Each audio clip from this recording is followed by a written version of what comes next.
Hello everyone, this is Jakekub here. Today I'm going to be going over the making of Alone to the End, Season 20 intro. Woo. This intro, this intro was kind of a pain to make. It's not too complicated, but as you can see by this red bar above the timeline, it's a very laggy project with the amount of effects that are happening and going on here. So, let's begin with the opening. So, the first things that are going to happen is, well, what you see right here. This is Bring Me the Horizon. So I have the Bring Me the Horizon logo here, and I am using this at scale 5000 just as the color black. And my reasoning for this is by starting it black and fading out the black, it looks better than fading in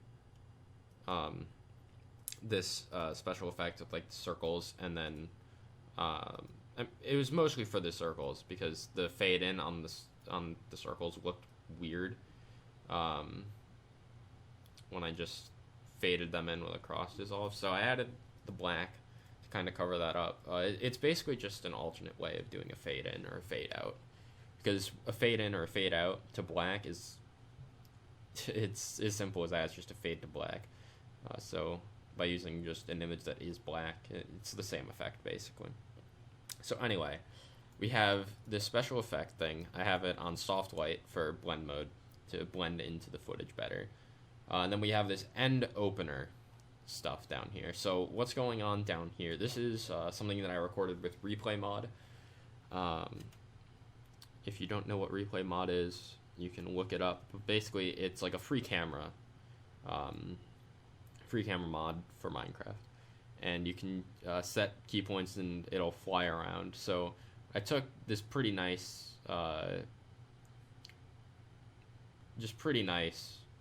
Replay Mod cinematic background footage here. There are a few things that do happen with this background footage. First of all, we actually have a bit of a tint. Well, we do later on. I guess the main thing that's worth mentioning, though, is this change to color. So what this does is it changes the end sky, or the end stone, from that obnoxious yellow color to gray, basically.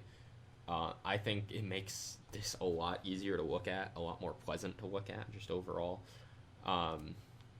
It was something that I added last minute as well, which, cool.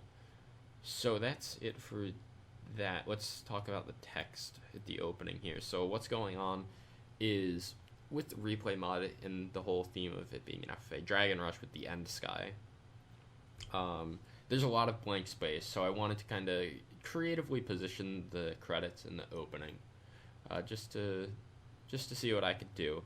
And what I did is I created a key point like somewhere around like here, and then I just dragged it back. And then what I did is I went to the end and I was like, all right, how can I match this up? So right here, like the edge of the Y is kind of matching up with the end crystal, and same by the end here. So this is just some keyframing magic, basically, just some standard keyframing, just to try and make it feel like it's in the same position, even though the text is actually moving. Because it starts at 1050, ends at 1380, but it looks like it's on the same part of the screen and it's following the motion of the Replay Mod.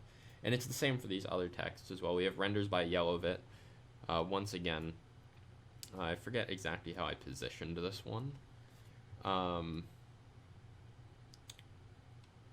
kind of just eyeballed it for this one. I had it spaced a little bit far away from the end island off to the left and off the edge of the right. And I kind of just eyeballed it to keep it in that position there. I had to move both the X and Z, or X and Y, values of the position for this one. And then for the last one, we have the organized by Venny and Burble.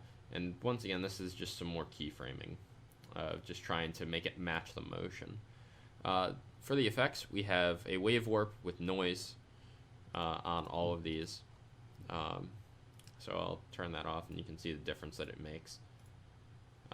It adds to that distortion feel that this song is giving. I try to keep that up throughout the entire intro. Let's get into the text itself. The font is SF Electrodome, condensed. And then we have the color at purple. Then we've got an outer stroke with depth, I believe. It'll show on this one, because this is the first one that I made. It should, at least. It's not. Oh well. But I believe it should be depth. So that's how I created the text in Premiere. Let's talk about the logo next. So what happens is, as soon as this fades out, what's going to happen is we have this end opener. And if I drag the speed up, you'll see that there is a speed ramp here. So the speed's going to slow down to 50% speed, just to keep the dragon in frame more. Now, I actually stopped the replay mod recording before I actually got the shot I wanted to. I wanted the dragon to fly into the camera, and I never ended up re-recording it. So what I ended up doing is I just zoomed in on the dragon, circling around, basically. And this is where the tint comes in. The tint comes in on the zoom in. This is try and decolor the little bit, the fireball of the end crystal, even though it's basically off screen at this point. And then let's talk about the black smoke fire that we've got going on here. So we have a crop effect going on here. So as you can probably tell, the smoke outlines the logo. So there's a little bit of a black hole. So if I eliminate that, you'll see that you can see the mask, what the mask is doing there. This is to highlight the logo more. I felt like this logo was lacking a little bit without this smoke on the outside. I probably should have moved the smoke up a little bit more to make it more centered. But I don't think it's a huge deal. The point of the smoke is to highlight the logo, and I think it does that pretty effectively. It's also on hard light blend mode to somewhat blend into the background. So now let's talk about the logo itself. I have some movement. I have some presets here for movement. I dropped one of those on here, so it's gonna like shake a little bit, not drastically, but there is a little bit of movement and shakiness to it. And then there's just a straight scale up. It goes up to scale 60, and then by the end it's at scale 70. We have this one on the blend mode of pin light. So as you can see, normal there versus pin light. Pin light adds some nice shadows to it. Once again, we have the wave warp. This wave warp effect is basically going to be used on everything. Then we have this Gaussian blur. So once the logo begins to fade out, it's going to have a little bit of a blur to help it fade into the background, into the sky. And then the last part about this logo is we have the brightness and contrast. So this is just a mask, and all this does is it highlights to the end. It also highlights the alone, but since alone is already white, it's not going to highlight that part. And I think that actually works out pretty good. Adding this little brightness mask added a lot to this opening. It makes it feel more cinematic, almost. I don't know how else to describe it. It also goes over the logo, as you can see there.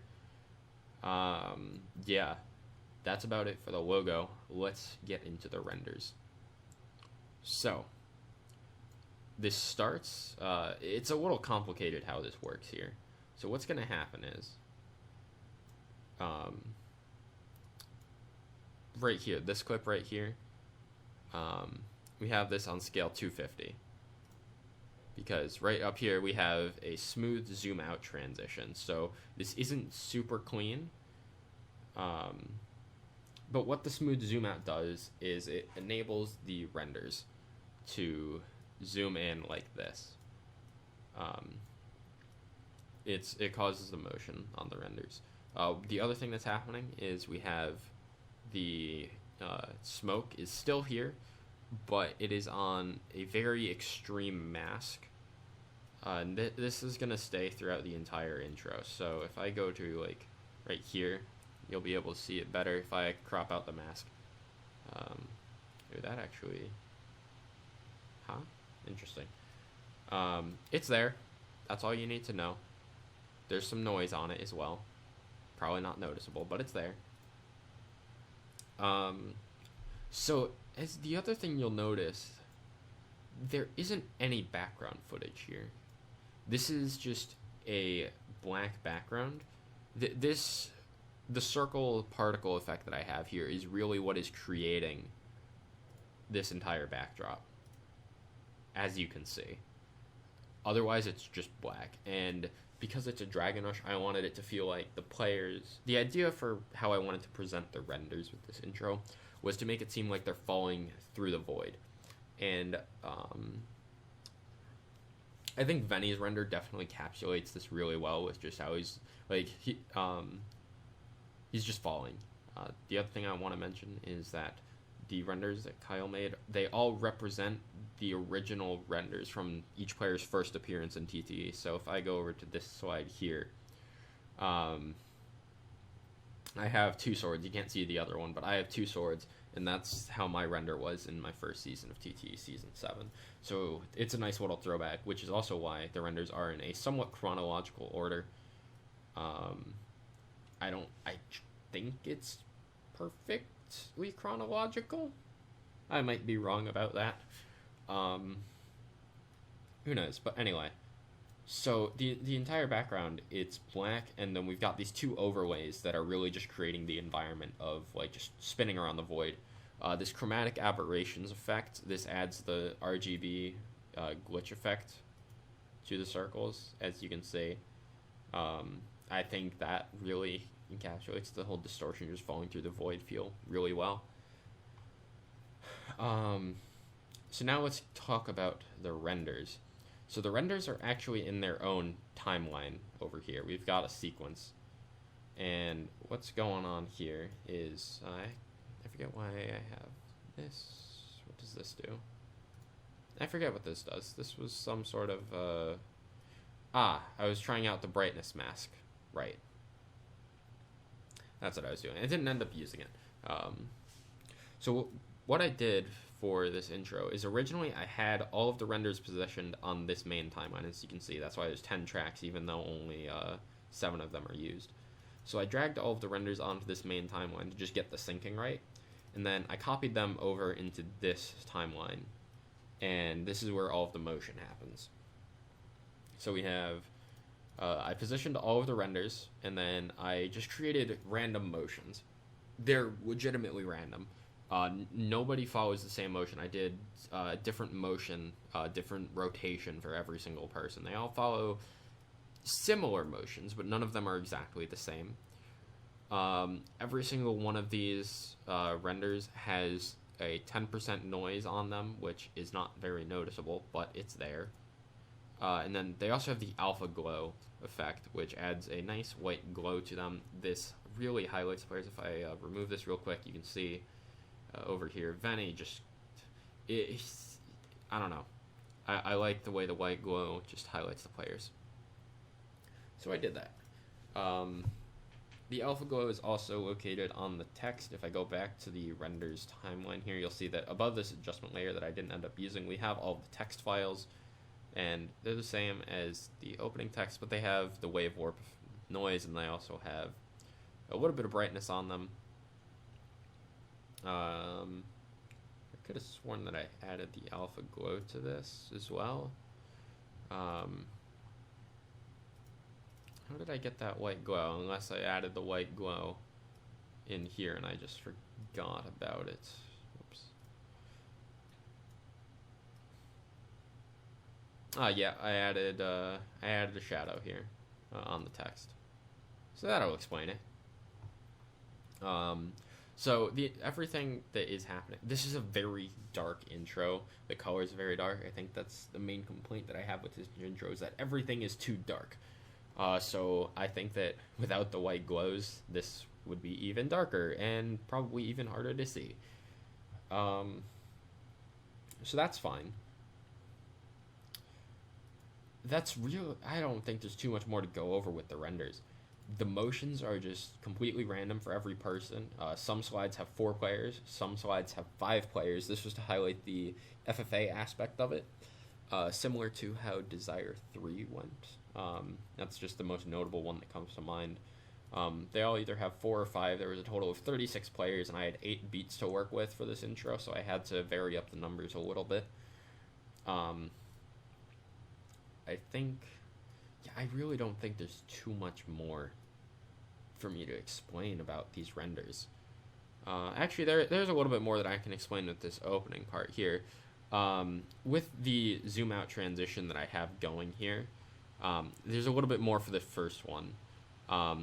There's this Ender Dragon growl sound effect, and I think that really just, it hits home the, like, I don't know, it just works. That growl of the Ender Dragon. And on top of that, we got the chromatic aberrations, the RGB effect, and then we have a directional blur to kind of smoothly bring the players in. I don't do this for any of the other ones because it's extenuating the dragon, and the dragon only appears once. Otherwise, what happens is we have these transition packs for zoom outs and stuff like that. The presets are on the media sequence for the renders, and then it just goes into the next one. That's why there's no transitions in between all of these, because the transition happened on this timeline. This timeline just condenses this timeline, basically. So I don't think there's too much more to talk about with that. Let's talk about the special effects that happen over the renders, because this is, I feel like, one of the main parts of the intro. Without the special effects, it's just the players are falling back in time. They're just like, woo, I'm moving, yay, awesome, cool. But what these effects do, it makes the intro, there's more that's going to be happening, so like, it's not as boring, almost. So at the start of every beat, there's a little bit of a scale up. We have the scale up to 105. It's a very minor scale, but it's noticeable. And then we have this assortment of effects that try to match the beat in some way, shape, or form. We have a directional blur. We have this digital glitch effect here, which you can kind of notice a little bit. It's not super noticeable, but it's there. We have a brightness, we have another directional blur, we have another digital glitch, and then we have lens distortion, curvature. These effects change throughout the entire thing to add a little bit of variety to it. Got another digital glitch, and then I'll get onto the lens distortion in a bit, because the lens distortion does help with transitions. I could have sworn that I used more variety to these than I ended up doing. But it's basically just a bunch of somewhat distortion-esque effects to match the beat of the song to kind of help transition into the next team. Because the first beat is very slow, if you know. I'll try and play it. This project is very laggy, but let's see how this goes. So you have the one beat at the start, and then there's a bunch of drum beats. The distortion effects, the directional blur, digital glitch, etc., are to highlight the rapid drum beats at the end. So the last thing I'm going to talk about is this lens distortion. So what's the lens distortion does? This accentuates the zoom transitions that I have over the timeline. So what's going to happen is, since this is a smooth whip from bottom left to, let me check what this is. It's bottom left to top right. So what this is going to do, it's going to go from the bottom left corner to the top right corner.